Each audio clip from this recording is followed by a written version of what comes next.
Hello everyone, welcome back to my channel. আমি পূজা। আশা করি তোমরা সবাই খুব ভালো আছো, সুস্থ আছো। নতুন আবার একটা ভিডিওতে তোমাদেরকে সবাইকে অনেক অনেক ভালোবাসা ও স্বাগত। আগের দিনের ভিডিওটা অনেক বড় হয়ে যাওয়ার কারণে তোমাদেরকে পুরোটা শেয়ার করতে পারিনি, তার বাকি অংশটা এখন থেকেই তোমাদের সাথে শেয়ার করব। তাই ভিডিওটা স্কিপ না করে পুরো ভিডিওটা দেখতে থাকো আর সাথে থেকো।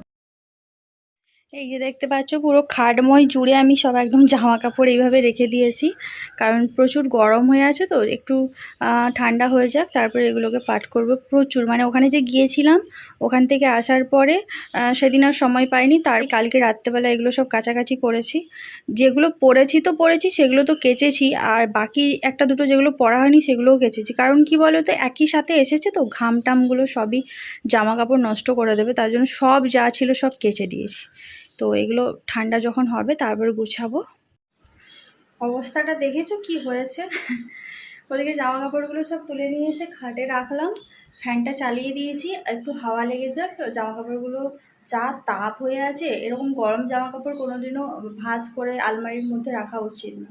তো নর্মাল টেম্পারেচার চলে আসুক, তারপরে আমি ওগুলোকে ভাঁজ করে রেখে দেবো। তার আগে ভাবছি একটু স্নানটা করে নিই, কারণ প্রচণ্ড গরম, স্নান করতে হবে, পুজো করব।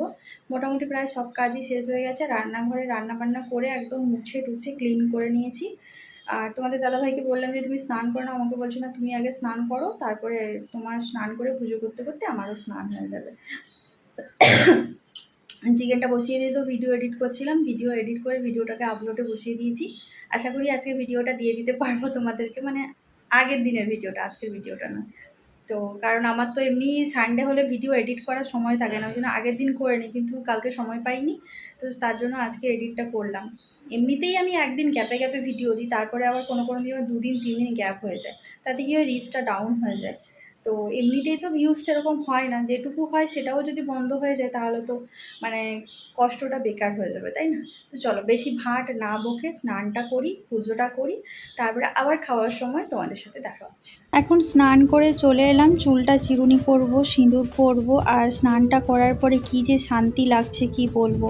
কিন্তু কতক্ষণ যে শান্তিতে থাকতে পারবো সেটা জানি না, কারণ এই যে পুজো করতে যাব তাতেই একদম ঘেমে স্নান হয়ে যাব। দেখতেই পাচ্ছ এখনো ফ্যান চলছে, ফ্যানের তলায় দাঁড়িয়ে চুলটা চিরুনি করছি, তাতেই আমার ঘাম বেরিয়ে আছে মুখে চোখে, দেখতে পাচ্ছ পুরো চপচপ করছে। আর এমনিতেই তো মানে নাইটি তো পেছনের দিকে ভিজে যাচ্ছে, সামনের দিকে টপ টপ টপ টপ করে ঘাম ঝরছে, মানে এত গরম। আর বাধ্য হয়ে এই গরমের জন্য চুলটা অনেকটা কেটেও দিয়েছি, তোমাদেরকে আগের ভিডিওতে বলেছি, কিন্তু এখন না খুব মনটা খারাপ লাগছে যে অনেকটা চুল আমি কেটে বাদ দিয়ে দিই। আসলে ছোট চুল খুব একটা পছন্দ নয়, তো তাই একটু ছোট হয়ে গেলে মনে হয় যেন অনেকটা ছোট হয়ে গেছে। আর যদিও বা চুল আমার খুব তাড়াতাড়ি বেড়ে যায়, কদিনের মধ্যেই বেড়ে যাবে, সেটা নিয়ে চিন্তা নেই। তাই ওর সামনের লক্সগুলো একটু কেটে নিয়েছি, কিন্তু গরমের জন্য সবকিছু একদম বেঁধে বুঁধে ক্লিপ দিয়ে আটকে রাখতে হয়, কিন্তু আমার মাথায় প্রচুর ঘাম দেয়। এই যে দেখতে পাচ্ছ পুরো চুল একদম ভিজে যাচ্ছে।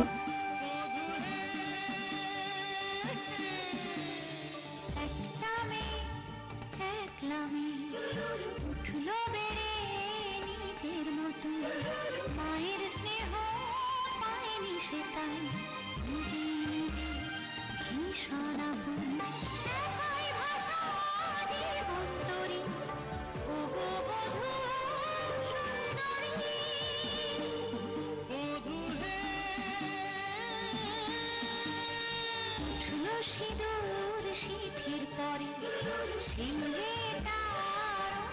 জীবন ভালোবাসার স্নেহ মায়ার লাগলো পরশ মুগ্ধ শিমুল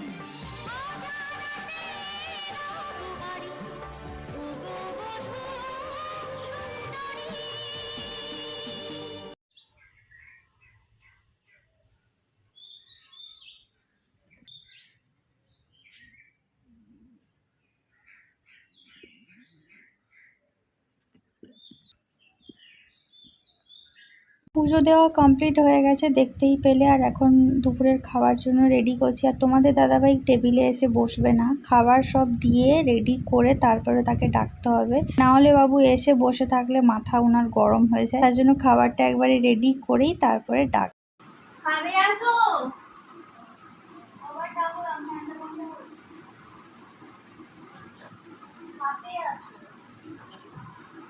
কতবার ডাকলাম, একবারই ডেকেছো? না অনেকবার ডেকেছি, একবার ডাকলে কোনোদিন তুমি আসো, একবার যদি ডাকতাম তাহলে আমাকে আবার ওখানে গিয়ে ডাকতে হচ্ছে। ঠিক আছে। আজকে কাঁচা বাটি দিয়েছি।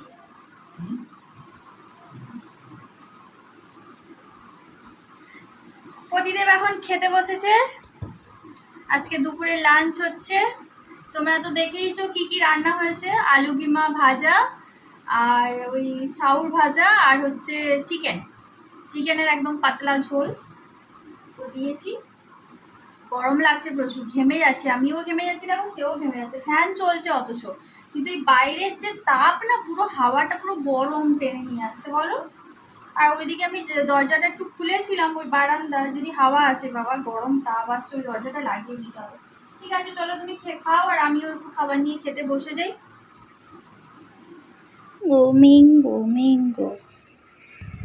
কই গো, তোমার জন্য আমি ম্যাঙ্গো নিয়ে এসেছি, ম্যাঙ্গো বর নিয়ে এসেছিল আমার জন্য। আমি পুজো দিয়েছিলাম, একটা কেটে ঠাকুরকে দিয়েছিলাম, তাই ওইটা আর ভাতের সাথে খেতে দিইনি। আর এখন একটা কেটে নিয়ে এলাম। মিষ্টি আছে গো, টক মিষ্টি।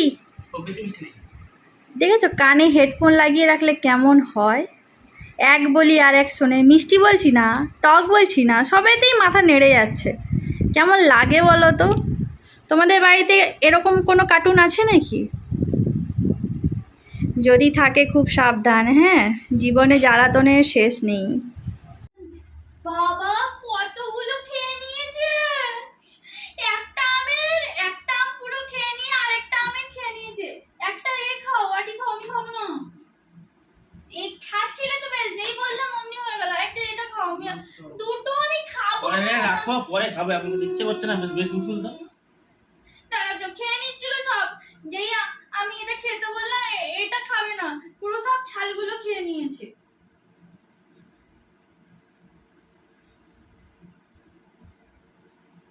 এই আমটা না মনে গ্যাসে পাকিয়েছে, বুঝলি, মিষ্টি সেরকম নেই, ফালতু পুরো একদম। আম খেতে আমি প্রচুর ভালোবাসি। ফালতু আম, এটা কি আম নিয়ে এসছো? জানি কি আম, নাম জানে না কি আম, এটা আম নিয়ে এসছো, আমের নামটা তো জেনে আসবে, দোকানদারটাকে গিয়ে বলবে। এটা তোতাপুরি নয়, তোতাপুরি সে দেখতে লম্বাটে হয়। ঠিক আছে, তোতাপুরি এমন একটা আম, কোনো আমের সাথে মিশবে না।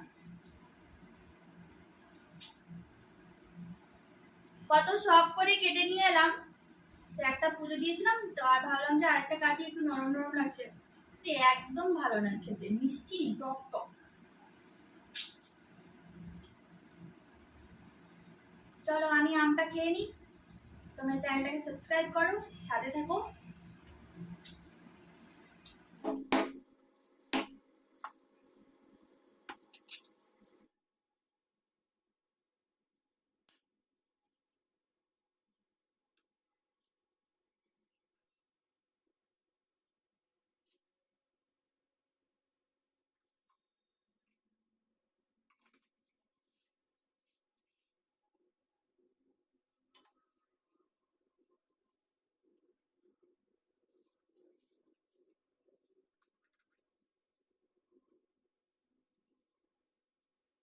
দুপুরে ভাত খাওয়ার পর আম খেলাম, তোমরা দেখতে পেলে, তারপর রেস্ট নিচ্ছিলাম। এখন বাজে প্রায় 4:30 মতো, তাই ভাবলাম যে চলো বেলগুলো ছিল, বেলের একটু শরবত করে দিই। মানে পিসিমণির বাড়ি থেকে যে বেলগুলো দিয়েছিল, ওগুলো একটা একটা করে খাওয়া হচ্ছে, প্রত্যেকদিন তো খাওয়া হচ্ছে না, রবিবার থাকলে তোমাদের দাদাভাই তখনই দেওয়া হয়, তাই ভাবলাম এখন একটু বেলের শরবত করি। আর তোমাদের দাদাভাই বেলের শরবত খেতে খুবই ভালোবাসে। আর বাইরে যা গরম পড়েছে, এরকম বেলের শরবত, পুদিনা পাতার শরবত, যে কোনো শরবত খেলে না শরীরটা অনেক বেশি আরাম। পরিশ্রম করেছো, দিয়েছি তোমাদের দাদাভাইকে শুধু শরবত করে দেবো। প্লেটটা ধরো, কারণ আমার পেট একদম ভরে আছে, ভাত খেয়েছিলাম, তার আম খেয়েছি, আর এই এত গরমের জন্য এত জল খাওয়া হচ্ছে যে আমার পেটে আর জায়গা নেই, তাই ওকেই করে দিচ্ছি, কারণ ও তো এমনিতে জল খুবই কম খায়। এইসব যদি শরবত দিলে অন্তত পেটে একটু জলটা যায়।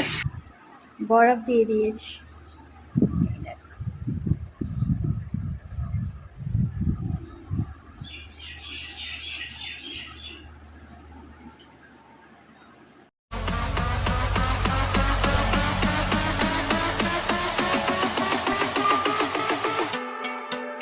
there's no bugging.